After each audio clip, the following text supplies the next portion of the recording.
আপনি কি রোজা রেখেছেন? না, আমি সারাক্ষণই খাচ্ছি। আপনি তো মুসলিমকে বিয়ে করেছেন। আমি ধর্ম দেখে বিয়ে করিনি। হ্যালো ডাক্তার সাহেব, আমার নাম রুমা গুপ্তা। আমি গ্র্যাজুয়েশন সম্পন্ন করেছি। আমার প্রশ্ন হলো, যদি একজন মুসলিম ছেলে এবং একজন হিন্দু মেয়ে বিয়ে করে এবং যদি এমন হয় যে সেই মুসলিম ছেলেটি হিন্দু মেয়েটির ঘরে নামাজ পড়ে আর সেই হিন্দু মেয়েটি ছেলের ঘরে গিয়ে পূজাও করে, তবে এটা কি জায়েজ নাকি না জায়েজ? বোনের সুন্দর প্রশ্ন যে যদি একজন মুসলমান ছেলে হিন্দু মেয়েকে বিয়ে করে তাহলে কি সেই মুসলমান ছেলে হিন্দুর ঘরে গিয়ে নামাজ পড়তে পারবে এবং সেই মেয়েটি কি মুসলমানের ঘরে পূজা করতে পারবে কিনা? সবার আগে প্রত্যেক জিনিসের কিছু শর্ত আছে। আপনি যদি গাড়ি রাখেন এবং গাড়ির একটা চাকা রাখেন, সাইকেলের একটা চাকা রাখেন ট্র্যাক্টরে, তাহলে গাড়ি চলবে কি? না, চলবে না। হয় 4টেই সাইকেলের করে দিন অথবা 4টে ট্র্যাক্টরের দিন। এই কারণে কোরআনে আয়াত আছে সূরা বাকারার সূরা নম্বর 2 আয়াত নম্বর 221। আল্লাহ তাআলা বলছেন যে আপনারা মুশরিককে বিয়ে করতে পারবেন না যতক্ষণ না সে ঈমান আনে। মানে যে অমুসলিম এবং শিরক করছে তাকে আপনি বিয়ে করতে পারবেন না যতক্ষণ না সে ঈমান আনে।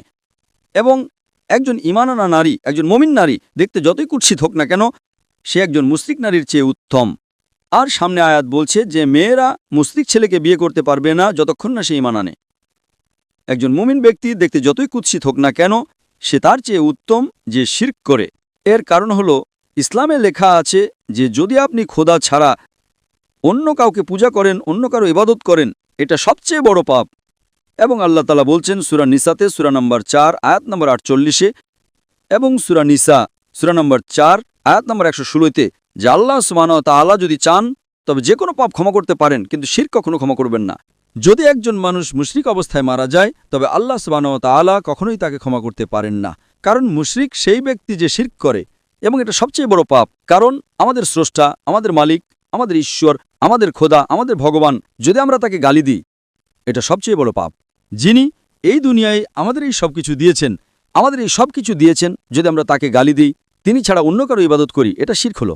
তো তা ইসলামে অনুমতি নেই যে একজন মুসলিম ছেলে বা মেয়ে কোনো মুশরিক ছেলে বা মেয়েকে বিয়ে করবে, এই অনুমতি নেই। যেখানে প্রশ্ন হলো যে একজন সাধারণ মুসলমান হিন্দুর ঘরে নামাজ পড়তে পারে কিনা, যদি তার সামনে কোনো মূর্তি না থাকে তবে সে যে কোনো জায়গায় নামাজ পড়তে পারে যদি জায়গাটা পরিষ্কার হয়। আমাদের রাসূল মুহাম্মদ সাল্লাল্লাহু আলাইহি সাল্লাম বলেছেন যে পুরো পৃথিবী, পুরো জমিন মুমিনের জন্য মসজিদ। অর্থাৎ পুরো দুনিয়ার আপনি যেখানেই নামাজ পড়তে পারেন, দেখতে হবে যে পরিষ্কার আছে, আপনি নামাজ পড়তে পারেন। তো এটা আপনি যদি হিন্দুর ঘরে যান আর সেটা পরিষ্কার থাকে, সামনে কোনো মূর্তি না থাকে, তবে নামাজ পড়াতে কোনো সমস্যা নেই। এটা জরুরি নয় যে আপনাকে বিয়ে করতে হবে তবেই আপনি নামাজ পড়তে পারবেন। বিয়ে করার দরকার নেই, নামাজ পড়ার আছে, যদি পরিষ্কার জায়গা হয় তবে কোনো সমস্যা নেই। তাই বিয়ের জন্য শর্ত হলো যে দুজনেরই ঈমান থাকতে হবে। আর যদি আপনি হিন্দু ধর্ম পড়েন তবে হিন্দু ধর্মীয় কিতাবেও এটাই লেখা আছে, যা আমি আগে পেশ করেছি ভাই সাহেবের প্রথম প্রশ্নে। আর আমি বলেছি যে হিন্দু ধর্মেও এটাই লেখা আছে,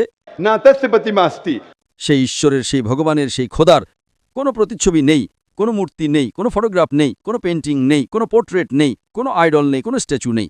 যদি এটা মেনে নেন যে কমপক্ষে যা এক হিন্দু এবং ইসলামের ধর্মীয় কিতাবে, কমপক্ষে তার উপর আমল করেন, তাহলে আমাদের অধিকাংশ সমস্যা দূর হয়ে যাবে। যা এক নয় তা কাল আলোচনা করতে পারি। আর যদি গবেষণা করেন, হিন্দু ধর্মের কিতাব পড়েন এবং ইসলাম ধর্মের কিতাব পড়েন, উভয়টিতে লেখা আছে খোদা এক। উভয়টিতে লেখা আছে যে খোদার কোনো প্রতিচ্ছবি নেই। উভয়টিতে লেখা আছে যে খোদা ছাড়া অন্য কারো ইবাদত করা উচিত নয়। উভয়টিতে লেখা আছে যে শেষ পয়গম্বর মুহাম্মদ সাল্লাল্লাহু আলাইহি সাল্লাম। উভয়টিতে লেখা আছে যে মদ পান করা উচিত নয়। আমি সূত্র দিতে পারি। আর আমি একটা লেকচার দিয়েছি, ইসলাম ও হিন্দু ধর্মের মধ্যে সাদৃশ্য, ইসলাম ও হিন্দু ধর্মের মিল। দুটো কিতাব আপনি যদি পড়েন, কোরআন মাজিদে সূরা মাইদা সূরা নম্বর 5 আয়াত নম্বর 90 লেখা আছে যে মদ পান করা হারাম। মনুস্মৃতি অধ্যায় নম্বর 9 শ্লোক নম্বর 225 পড়বেন, তাতে লেখা আছে মদ পান করা হারাম। কোরআনে লেখা আছে সূরা মাইদা সূরা নম্বর 5 আয়াত নম্বর 3, সূরা বাকারা সূরা নম্বর 2 আয়াত নম্বর 173, সূরা আনআম সূরা নম্বর 6 আয়াত নম্বর 145 এবং সূরা নাহাল অধ্যায় নম্বর 16 আয়াত নম্বর 115-তে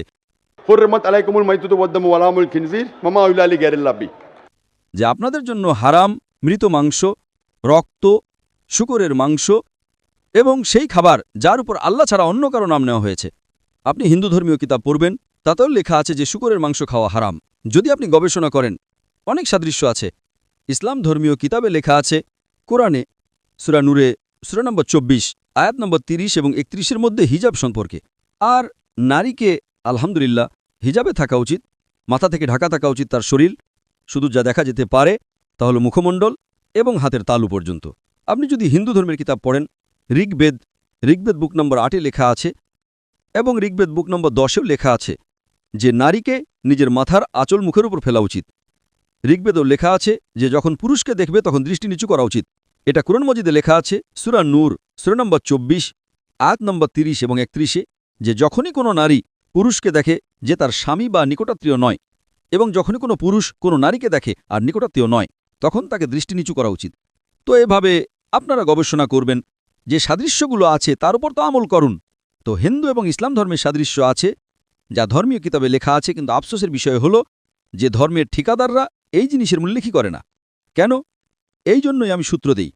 আমি কোনো আলেম নই, আমি কোনো পণ্ডিত নই, আমি নিজেকে জ্ঞানপিপাসু ছাত্র বলি, কিন্তু আমি সবসময় সূত্র দেই যাতে কারো সন্দেহ থাকে, কারো সংশয় থাকে, তবে বাড়িতে গিয়ে চেক করতে পারে।